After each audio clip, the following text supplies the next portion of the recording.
mambubulabog po tayo agad mga kababayan. Gaano? Hindi, syempre may gagawin.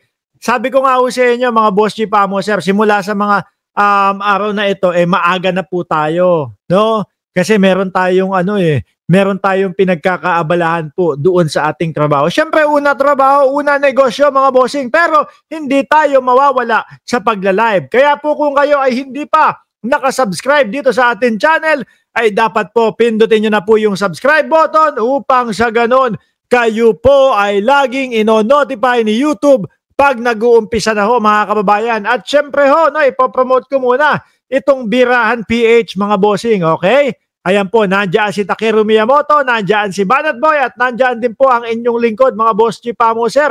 No? Kaya lagi nyo pong pakasusubaybayan yung Birahan PH mga kababayan. At syempre mga bossing, no? Since nandiyan na kayo, kanina pa, i-shoutout ko na kayo isa-isa bago dumami, no? Nandiyan si Ma'am Brenda Barton, si Aurelia Adena, nandiyan din si May Kasiguran, sino pa nandiyan? Si Ma'am Chris Rose, si Joel Q ng Cereza Force, at sino pa? Si Ma'am Josepa Oliva Lopez, at Erlinda Consuelo, at sino pa? Sa ilalim, si Viola G, no? Tsaka sino pa? At buong Cereza Force family, mga bossing, at yung BMB family. Joey Sunday, nandiyan din mga bossing. Game na ho, mga kababayan. Ako, dito muna tayo. Dito. Walang tatawa, Ang tumawa dyan sa comment section, ikikik, ha? Walang tatawa. Ayan. Battle of the third generation daw ho, mga Boss G Pamo, sir. Syempre, ito yung mga batang kongresista po, mga kababayan, No? Sige, subukan yung tumawa. No? Ngayon, mga bossing, dito botohan tayo, kanino at sino sa tingin ninyo ang mas may pakinabang ang mamamayang Pilipino o mas may pakinabang ang bayang Pilipinas? Duterte ba o Marcos, mga bossing? Nakita ko lang ho ito kaysa kay Janjan, kaya sabi ko, sige nga, mailapat na din doon sa ating live stream ngayong umaga. Battle of third generation daw ho. Pinagtapat, mga kababayan. Sino? Sandro Marcos versus Sandali. Versus anak ni Pulong, mga Boss G Pamo, sir. Sabi ni Ma'am Brenda Barton agad, syempre Marcos, no? Principal authored bills, 240 daw. Yung etong kay Sandro Marcos. At ang co-author daw, 75 na. Samantalang yung kay Duterte daw ho, na anak ni Duterte, na nagsasabi na inhumane daw ho yung ginawa ng ICC sa kanyang lolo, principal authored bill, 0 daw ho. At co-authored bill, 0 din daw ho, mga kababayan. Pinipigilan ko naman, Boss Ninong Mark. Pigilan nyo, walang tatawa. Ngayon mga kababayan, so kung ganun nga, yung paggawa ng batas, principal author bills, etc., no? Mukhang lamang na lamang sa si Sandro Marcos. Ngayon naman ho, mga bossing, pagwapuhan naman. Pagwapuhan naman ho, mga kababayan. No? Sa tingin ninyo, sino ang mas gwapo sa dalawang ito? Sabi ni Sir Eseng Mariano, mismatch daw ho. Mismatch yan. No? Kasi si Sandro Marcos, madami hong kinikilig ho, mga bossing Chipamo, sir, kay Sandro Marcos. Pero madami din pong kinikilig dito sa anak ni Pulong Duterte. Kinilig ho nung nakita na suot yung kulay brown na Amerikana. Ayan mga boss Chipamo, sir.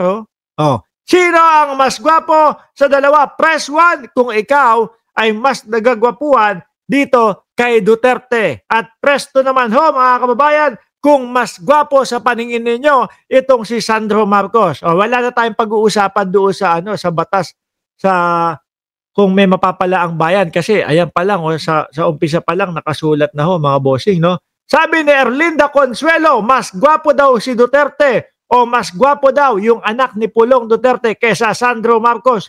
Sabi naman ni Sir Eseng Mariano, number 2 daw. Si Aurelia, number 1 din. Uulitin ko number 1, no? Yung anak ni Pulong na si yung Duterte. Number 2, yung si Sandro Marcos. Okay, number 1. Ang daming number 1. 2. Yung number 2 naman, kahit pa paano, meron. Hindi kasi, alam nyo, unang nakita ko to mga bossing, yung anak ni Pulong Duterte. Sabi ko, ba't parang di naliligo? Parang ang bantot. Alam ko, mayam. Sorry na. No, alam ko, mayaman ho ito. Bilyonaryo ho itong mga mga kababayan. Pero parang, mas mukhang kahit papaano mukhang mayaman tayo kahit papaano ho. No? Di ba? Parang ang jontot ng itsura, mga kababayan. Dugyot, sabi ni PJ, Tube 1, 2, 3, 4. Hindi, kapag yung si Sandro Marcos, lalo na kapag iyan ay nagsalita. Pag dinali kayo ng English ni Sandro Marcos, mga kababayan, doon sa mga sinasabi, hindi ho English na kagaya ni Torion lang ho yan kay Sandro Marcos, ha? Mga bossing, talagang English na may nilalaman at may napupulutan ka ng aral. Yung kay Torion ho, mga bossing, wala ho yun. No? Gusto lang nung mag-English upang sa ganon, magmukhang matalino siya. Anyway, tigilan na natin siguro ito. Sabi ni SP Pontino, mukhang AB normal yung apo ni Digong. Grabe ka naman. No? Sabi ni Fa Rogelio Sarion, obvious naman Sir Mark, kaso talo sa gate. Anong gate? Ano yung gate na sinasabi ni Fad Rogelio Sarion? Talo daw sa gate, mga kababayan. Anyway, mga bossing, alisin na ho natin ito. No? Kayo ang sama-sama ninyo. Hindi, nakita ko lang ho naman kasi yan, mga bossing, doon kay Sangkay Janjan. Ipinost ni Sangkay Janjan. Kaya sabi ko, sige nga, subukan ko din magpaboto doon sa aking YouTube. Di ba? Mamaya ipopost ko to, ha? No? Goatee! Kala ko gate. Yung nga, no?